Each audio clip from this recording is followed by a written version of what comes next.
Hello દોસ્તો, કેમ છો બધા? આઈ હોપ કે તમે બધા મજામાં જશો. આજે મેં ઇન્સ્ટન્ટ રવા ઇડલી બનાવી છે, જેની રેસીપી હું તમારી સાથે શેર કરું છું. રેસીપી ગમે તો વિડીયોને લાઇક અને શેર કરવાનું ભૂલતા નહીં. હવે આપણે એક પેન લઈ લઈશું અને એમાં 1 ટેબલસ્પૂન તેલ એડ કરી દઈશું. તેલ ગરમ થઈ જાય એટલે આપણે એમાં 1 ચમચી રાઈ એડ કરી દઈશું. રાઈ ફૂટી જાય એટલે આપણે એમાં 1 ચમચી ચણા દાળ અને 1 ચમચી અડદ દાળને એડ કરી દઈશું અને કલર ચેન્જ થાય ત્યાં સુધી આપણે એને સાતળી લઈશું. હવે આપણે ઝીણું સમારેલું આદું, ઝીણા સમારેલા મરચાં, ઝીણા સમારેલા લીમડાના પાન અને ઝીણા સમારેલા કાજુના ટુકડાને એડ કરી દઈશું અને 30 સેકન્ડ માટે આપણે એને સરસ રીતે સાતળી લઈશું.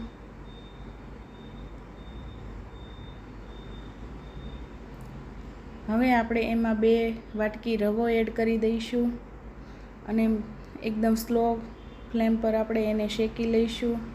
અહીંયા આપણે એક વાતનું ખાસ ધ્યાન રાખીશું કે રવાનો કલર ચેન્જ ના થઈ જાય. આપણો રવો સરસ રીતે શેકાઈ ગયો છે.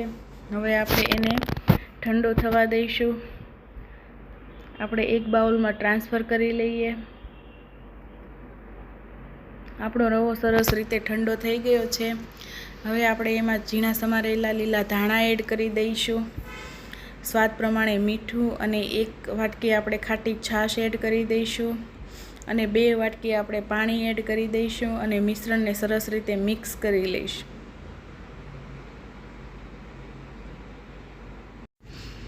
આપણું બેટર સરસ રીતે મિક્સ થઈ જાય એટલે આપણે એને 15 મિનિટ માટે રેસ્ટ આપીશું.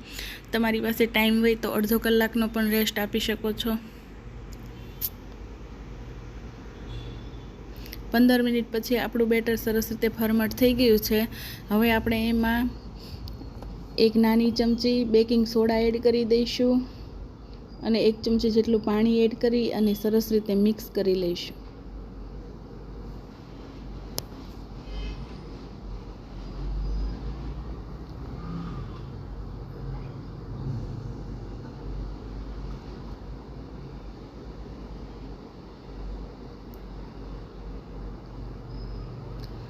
હવે આપણે ઇડલી સ્ટેન્ડને તેલથી ગ્રીસ કરી લઈશું અને બધા સ્ટેન્ડમાં આપણે ઇડલીને ભરી લઈશું.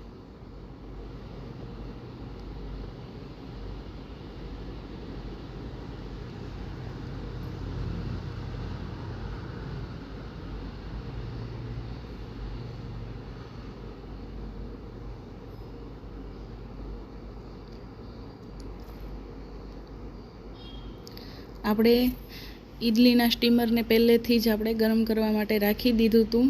હવે આપણે 15 મિનિટ માટે ઇડલીને સ્ટીમ કરવા રાખી દઈશું.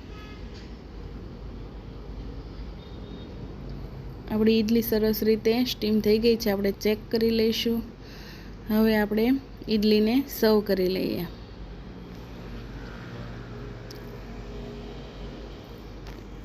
અહીંયા મેં ઇડલીને કોકોનટ ચટણી સાથે સર્વ કરી છે.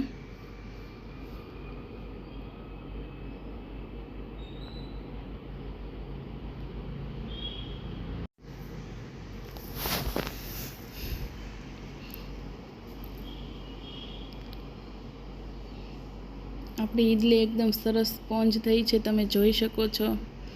મિત્રો, તમને મારો વિડીયો ગમ્યો હોય તો લાઈક, શેર અને સબસ્ક્રાઈબ કરી દેજો. કમેન્ટ કરવાનું ભૂલતા નહીં. મળીશું એક નવા વિડીયો સાથે. Thank you. Bye bye.